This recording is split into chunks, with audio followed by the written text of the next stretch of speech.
We all talk about it, the dreaded 3 p.m. slump. We treat it like it's an inevitable part of the day, like gravity or taxes.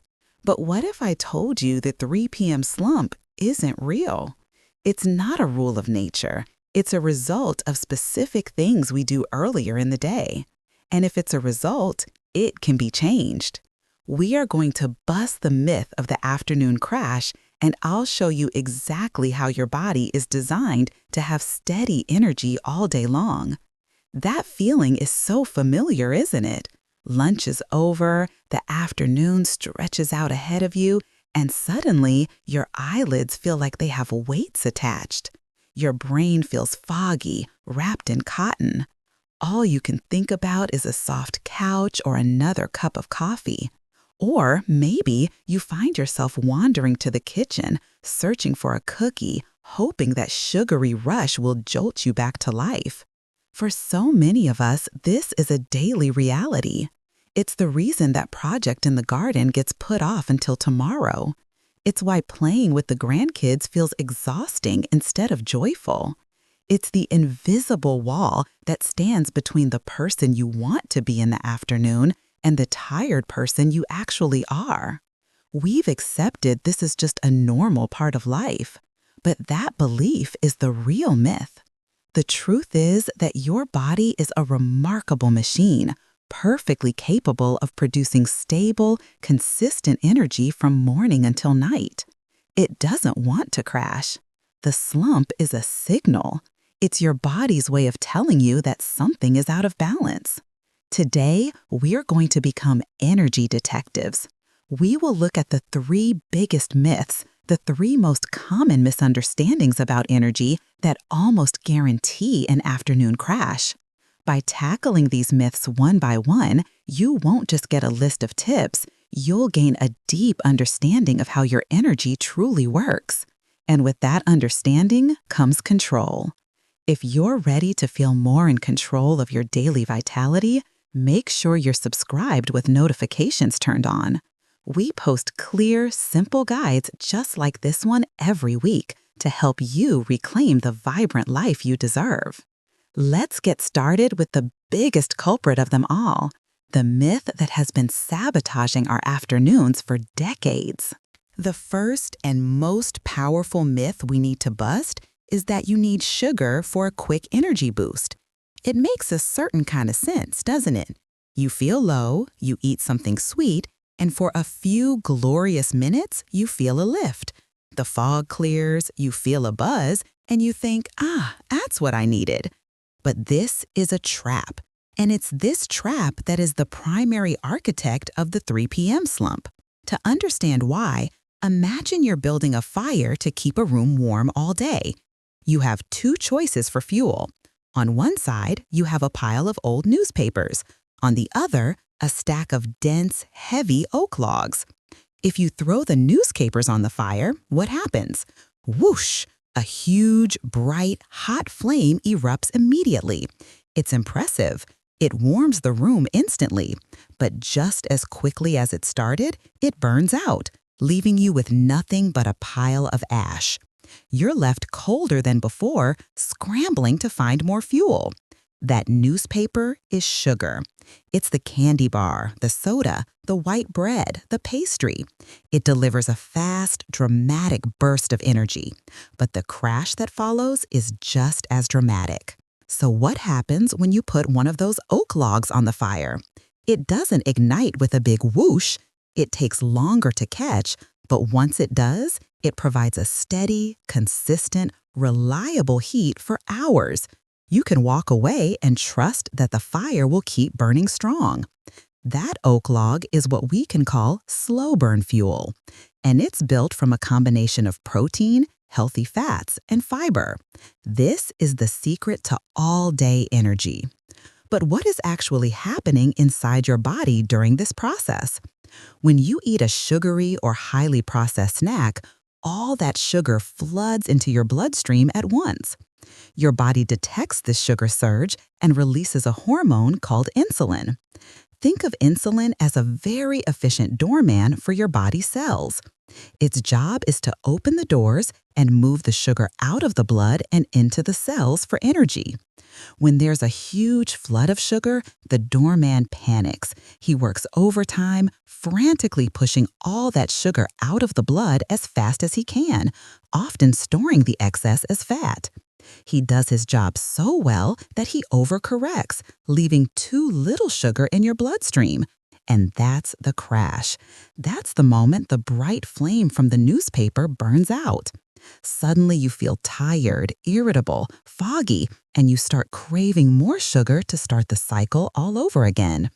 We call this the blood sugar roller coaster, and it's exhausting. But what happens when you eat a meal made of our slow burn fuel? When you eat protein, healthy fats, and fiber, the food is digested much more slowly. The energy trickles into your bloodstream instead of flooding it. The doorman, insulin, doesn't panic. He calmly escorts the energy into your cells as needed. There's no dramatic spike, and so there is no dramatic crash. Your blood sugar stays stable, like a gently rolling hill instead of a terrifying roller coaster. Your energy, your mood, and your focus stay stable right along with it. So, how do we stop feeding the fire with newspaper and start using sturdy oak logs? It comes down to one meal, your lunch. The formula for an anti-slump lunch is surprisingly simple, built on just 3 pillars. Get these right, and the afternoon crash becomes a thing of the past. The pillars are protein, healthy fat, and fiber. Let's break that down. Protein is the foundation. It's what keeps you feeling full and satisfied for hours. Think of a portion about the size of the palm of your hand. This could be grilled chicken or fish, a couple of hard-boiled eggs, a scoop of cottage cheese, or a hearty portion of beans or lentils. Protein slows down digestion and helps prevent those wild blood sugar swings. It's the main part of your oak log. But protein alone isn't enough. Next is healthy fat. For many years, we were taught to fear fat, but we now know that the right kinds of fats are essential for our health and for stable energy. They contribute to that feeling of fullness, sending signals to our brain that we are satisfied. Healthy fats include things like avocado, nuts and seeds, and olive oil. Maybe you add half an avocado to your salad. Sprinkle a tablespoon of sunflower seeds on your soup, or use a simple olive oil and vinegar dressing. These fats are incredibly nutrient-dense and a crucial part of our slow-burn fuel. So we have protein and fat, but what is the third piece that ties it all together? That piece is fiber. Fiber is your energy traffic controller. It comes from plants, vegetables, fruits, whole grains, and legumes. When you eat fiber, it slows down how quickly your body absorbs everything else, especially sugars. So even the natural sugars in a piece of fruit are released slowly when you eat the whole fruit with all its fiber.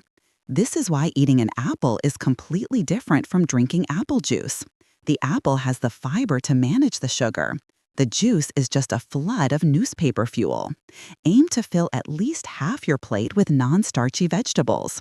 Think leafy greens, broccoli, bell peppers, cucumbers, tomatoes. The more color, the better. What does this look like in the real world? It could be a large salad with mixed greens, topped with grilled salmon, a handful of walnuts, and a drizzle of olive oil. Or it could be a bowl of chili made with beans and lean ground meat, topped with a dollop of Greek yogurt or a few slices of avocado. It could even be a simple whole wheat wrap filled with hummus, sliced turkey, and packed with spinach and shredded carrots. Each of these meals contains the 3 essential parts: protein, fat, and fiber. They are designed to burn slow and steady, keeping you energized and focused all afternoon. But what about that moment when you need a little something between meals? The afternoon snack is often where our best intentions fall apart. This is where that sugar craving really kicks in. The key is to apply the exact same principle as your lunch. A snack should not be just a carbohydrate or just a sugar. A perfect energy-sustaining snack combines a protein or a healthy fat with a fiber-rich carbohydrate. For example, instead of a handful of crackers, which are often just newspaper fuel, try those crackers with a slice of cheese. The protein and fat in the cheese will slow down the digestion of the crackers. Instead of just a banana, have that banana with a spoonful of peanut or almond butter. An apple by itself is good, but an apple with a small handful of almonds is an energy powerhouse. A hard-boiled egg. A small cup of plain Greek yogurt with some berries. These are not complicated snacks. They take minutes to prepare, but they can completely change the entire course of your afternoon. They are mini oak logs designed to keep your fire burning steadily until dinner time. So, the first myth is busted. You don't need sugar for energy. In fact, it's the very thing that's stealing your energy. What you need is slow burn fuel. The challenge for you is to look at your next lunch. Just look at your plate and ask, where is my protein? Where is my healthy fat? And where is my fiber? Making this one small change is the biggest step you can take to get off the blood sugar roller coaster and reclaim your afternoons. Now, let's move on to the second myth, which is just as pervasive and just as damaging to our energy levels. This is the myth that when you feel tired, the best thing to do is to rest by sitting perfectly still. We've all done it. We finish lunch, we feel sluggish, so we sink into our favorite armchair to read the paper or watch television. We think we're recharging our batteries. But what if the very thing you're doing to rest is actually what's making you more tired? This might sound completely backwards.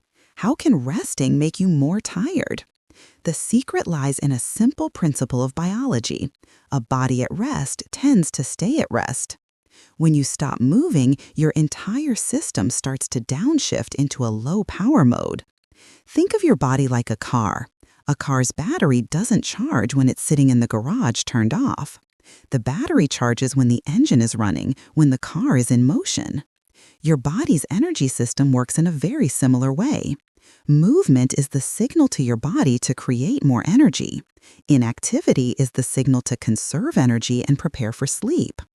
When you sit for a long period, especially after a meal, several things happen. First, your circulation slows down. Your heart doesn't have to work as hard to pump blood, so the flow of oxygen and vital nutrients to all your tissues, including your brain, decreases. Have you ever felt that brain fog set in when you've been sitting too long? That's, in part, a lack of optimal oxygen flow to your brain. Second, your muscles become inactive. When muscles are working, even gently, they help your body manage blood sugar. They pull sugar out of the bloodstream to use as fuel. This is incredibly helpful after a meal. But what happens when you're sitting still? This process doesn't happen as efficiently, making that post-lunch blood sugar spike and subsequent crash even more likely. So, the idea of resting to gain energy is fundamentally flawed. What we need instead is something called active recovery. This isn't about going for a run or hitting the gym. It's about gentle, restorative movement that signals to your body, hey, the day's not over. Keep the energy factories running. It wakes up your circulation, engages your muscles, and clears the fog from your brain. The most powerful form of active recovery is also the simplest, a short walk. A simple 10 to 15-minute walk after lunch can be absolutely transformative for your afternoon energy. Research suggests that a post-meal walk can significantly help to stabilize blood sugar levels, preventing the very spike and crash we talked about earlier. It aids digestion, reduces bloating, and boosts your mood. It's like pressing a reset button on your entire system. This doesn't have to be a power walk. A gentle stroll around the block, a walk to the end of your driveway and back, or even just walking around your house for 10 minutes is enough. The goal is simply to move your body. Get your legs moving, your arms swinging, and your blood pumping just a little bit faster. You'll likely find your return from your short walk feeling more refreshed and alert than you would after 30 minutes of sitting in a chair. But what if you can't go for a walk? Perhaps the weather is bad, or maybe mobility issues make walking difficult. This is a common and perfectly valid concern, but it doesn't mean you're destined for an afternoon slump. You can practice active recovery right where you are, even sitting in your favorite chair. Let's try a few things together right now. This is your invisible workout, a series of simple movements designed to wake up your body without any stress or strain. First, let's start from the top down. While sitting up straight, gently and slowly tilt your head to your right as if you're trying to touch your ear to your shoulder. Hold it for a few seconds, feeling a gentle stretch in the side of your neck. Now come back to the center and do the same on the left side. Never force it, just a gentle stretch. This helps to release tension that we often hold in our neck and shoulders, which can contribute to fatigue. Now let's move to the shoulders. Inhale and lift your shoulders up towards your ears. Then, as you exhale, let them drop completely. Let's do that again. Inhale, shrug up. Exhale, release. Now roll your shoulders backwards in a big circle 3 times. 1, 2, 3. And now forward for 3. 1, 2, 3. This simple movement gets blood flowing to the upper back and chest. How about the spine? Sit at the edge of your chair with your feet flat on the floor. Place your right hand on the outside of your left knee. Place your left hand on the back or side of the chair. Gently twist your upper body to the left. Look over your left shoulder. Hold for a breath and slowly return to the center. Now let's do the other side. Left hand on the outside of your right knee. Right hand on the chair and gently twist to the right. This seated spinal twist is wonderful for waking up the muscles along your spine and aiding digestion. But we can't forget our legs and feet. While sitting, simply lift one foot off the floor and circle your ankle 5 times in one direction and then 5 times in the other. Then switch feet. This simple act can dramatically improve circulation in your lower legs, preventing that feeling of heaviness. You can also point and flex your feet as if you're pressing and releasing a gas pedal. Finally, one of the most powerful movements you can do while seated is to simply march in place. Lift your right knee, then your left, alternating back and forth for 30 seconds. It gets your heart rate up just a tiny bit and engages your large leg muscles. If you are able, the single best movement is to practice standing up and sitting down from your chair a few times without using your hands for support. This is a fundamental movement that builds strength and sends a powerful wake-up signal to your entire body. Performing a few of these gentle movements every hour, or especially right after lunch, is a form of active recovery. It tells your body that it needs to stay alert and online. It keeps your circulation moving, your muscles engaged, and your brain clear. So the second myth is busted. Resting doesn't mean sitting still. To feel energized, you need to move. Your challenge is to incorporate just 5 minutes of gentle movement after your next meal. Set a timer. Walk around your home. Do these seated exercises. You will be astonished at the difference it makes. You'll discover that energy doesn't come from being still. Energy creates more energy. We have now busted 2 of the biggest energy myths. We've learned to fuel our bodies with slow-burn foods, and we've discovered the power of active recovery over passive sitting. But there's a third myth, and this one can be the most stubborn of all. It's the quiet, nagging belief that feeling tired in the afternoon is just an inevitable part of getting older. We hear it from friends, sometimes even from doctors. We start to accept it as a non-negotiable fact of life. Of course I'm tired. I'm not as young as I used to be. While our bodies certainly change as we age, accepting chronic afternoon fatigue as your destiny is a myth that can rob you of years of vitality. Feeling consistently drained is not a mandatory symptom of aging. It is often a symptom of something else, a sign that our body is missing some of its most basic building blocks. What is the single most common, most overlooked reason for low energy? It has nothing to do with food or exercise. It's dehydration. Your body is composed of over 60% water. Water is essential for literally thousands of processes in your body, and one of its most critical jobs is energy production. Think of the blood flowing through your veins. Its job is to transport oxygen and nutrients to every single cell. When you are well hydrated, your blood is the perfect consistency, and your heart can pump it around easily. But when you become even slightly dehydrated, your blood volume decreases and it actually becomes thicker. This forces your heart to work harder to pump that sludgy blood around your body. This extra work is exhausting for your heart and for your entire system. Furthermore, when you're dehydrated, the delivery of oxygen to your brain slows down. This directly impacts your brain's ability to function, leading to that classic brain fog, difficulty concentrating, and a powerful feeling of fatigue. The scary part is that it doesn't take much. A loss of just 1 to 2% of your body's water is enough to trigger these symptoms. And as we get older, our sense of thirst can become less acute. We may not feel thirsty even when our body is crying out for water. This is why being proactive about hydration is so critical. So how much water do you really need? The old advice of 8 glasses a day is a decent starting point, but a much better approach is to create a simple hydration habit. Start your day with a full glass of water, even before your tea or coffee. This helps to rehydrate you after a long night's sleep. Then, make it a habit to have a glass of water with every meal and every snack. Another simple way to monitor your hydration is to pay attention to the color of your urine.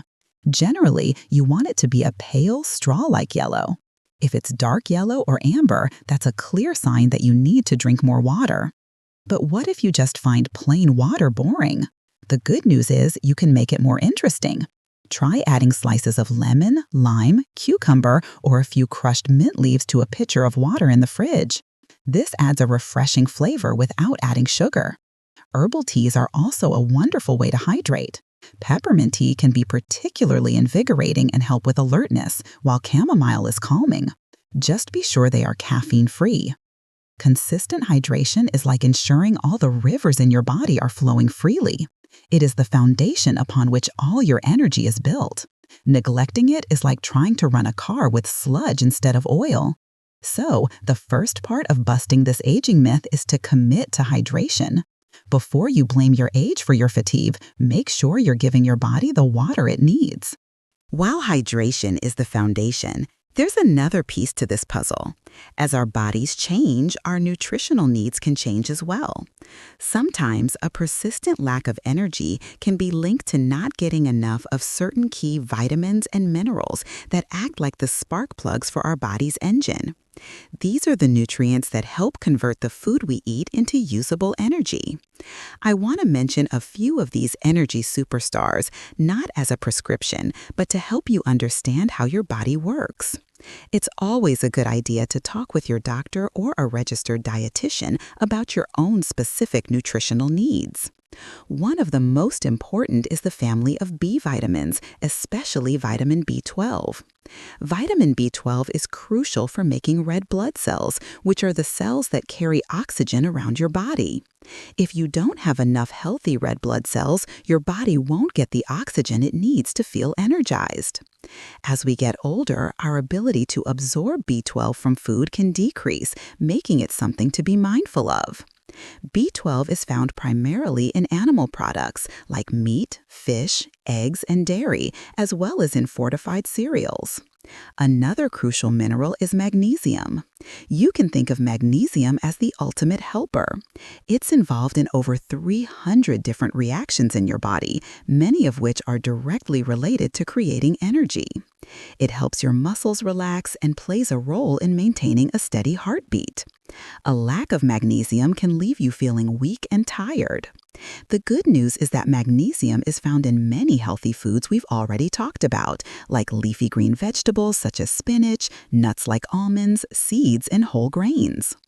Iron is another mineral that is famous for its connection to energy. Like B12, iron is a critical component of red blood cells. It's the part that actually binds to oxygen and carries it where it needs to go. If you are low in iron, you can feel profoundly tired and weak because your body is literally starved for oxygen.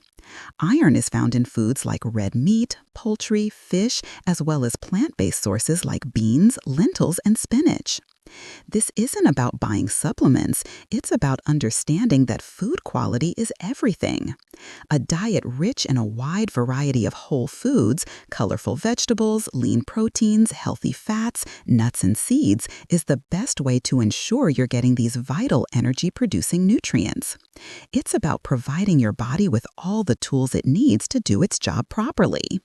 The myth that fatigue is an unavoidable consequence of aging is one of the most disempowering beliefs we can hold. It makes us passive victims of the clock. But the truth is, we have tremendous power. By focusing on fundamental building blocks like proper hydration and a nutrient-rich diet, we can give our bodies the resources they need to generate vibrant energy, no matter our age. So your challenge here is twofold.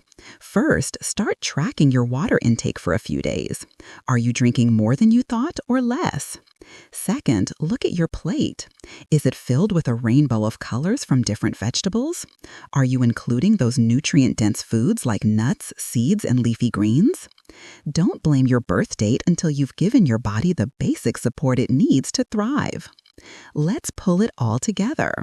We started with a bold claim that the 3 p.m. slump is a myth. And now we see why. The slump isn't a myth because the feeling isn't real. That fatigue is very real. It's a myth because we've been told it's inevitable, a fixed part of our day that we must endure or caffeinate our way through. But it's not. The afternoon slump is the simple, predictable, and logical result of a few key factors: the roller coaster of unstable blood sugar from the wrong foods, the energy drain of being too sedentary, and the systemic fatigue caused by dehydration or missing nutrients. The beautiful thing about this discovery is that if the slump is a result of our actions, then we have the power to change the result by changing our actions. You are not a victim of the afternoon. You are the architect of your own energy. By choosing to build your meals around protein, fat, and fiber, you lay a foundation of stable, long-lasting fuel. By choosing to embrace 5 or 10 minutes of gentle movement, you send a powerful signal to your body and brain to stay awake and engaged. And by prioritizing hydration and nutrient-dense foods, you give your body the raw materials it needs to function at its best, at any age. You are in the driver's seat. Now, I want to address some very common questions and concerns. It's one thing to understand these concepts and another to apply them in the real world. A very common one is, "This sounds great, but I have bad knees," or "I have limited mobility, so a walk after lunch is just not possible for me." This is completely understandable. The principle of active recovery is not about becoming an athlete. It's about avoiding total stillness. If walking is difficult, the seated exercises we practiced are your best friend. Even just circling your ankles and marching in your seat while you watch television can make a meaningful difference in your circulation. A walk can mean using a walker to go to the end of your hallway and back. The key is to find a form of movement that works for your body. The goal is progress, not perfection. Any movement is better than no movement. Another common obstacle is time. Many people think, "I just don't have time to prepare a special healthy lunch every day." This is where smart planning can save you. This isn't about becoming a gourmet chef. It's about making small, strategic upgrades. For example, at the beginning of the week, you could boil half a dozen eggs. Now you have an instant source of protein ready to go for snacks or to add to a salad. You can buy pre-washed lettuce and pre-cut vegetables to make assembling a salad take just a few minutes. You can cook a larger portion of chicken for dinner and save the leftovers for the next day's lunch. Focus on simplicity. A can of tuna mixed with a little avocado and served with whole grain crackers is a fantastic anti-slump lunch that takes about 3 minutes to prepare. Finally, there's the emotional side. Someone might say, "But I just really love my sweet treat in the afternoon. It's my little reward." I completely understand this. The goal here is not about deprivation. It's about finding an upgrade, a treat that serves your body instead of sabotaging it. If you love chocolate, instead of a sugary milk chocolate bar, try a few squares of high-quality dark chocolate, which is lower in sugar and contains healthy fats. Have it with a small handful of almonds. If you love something sweet and warm, try a baked apple sprinkled with cinnamon. It feels decadent but provides fiber and nutrients instead of a sugar crash. It's about finding new rituals and new rewards that leave you feeling energized and proud, not tired and regretful. Remember, every small choice is a vote for the kind of energy you want to have. You have just spent an hour with me learning the blueprint for all-day energy. That is a wonderful investment in yourself. But knowledge is only powerful when you put it into action.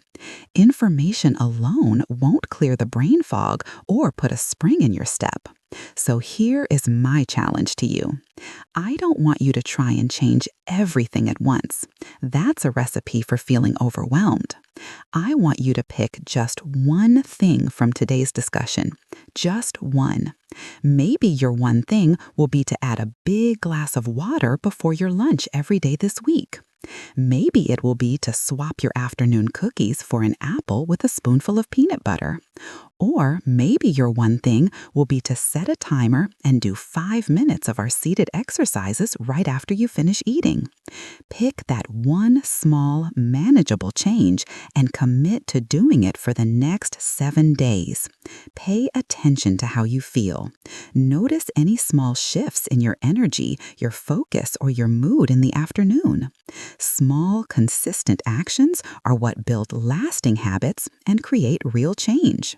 This is how you prove to yourself that the 3 p.m. slump is not your destiny. It's just a myth waiting to be busted by you. Remember, every single day is a brand new opportunity to build a little more vitality, to feel a little bit stronger, and to live a little more fully. You have the tools, you have the knowledge, you have the power. Go out there and create the energy you deserve.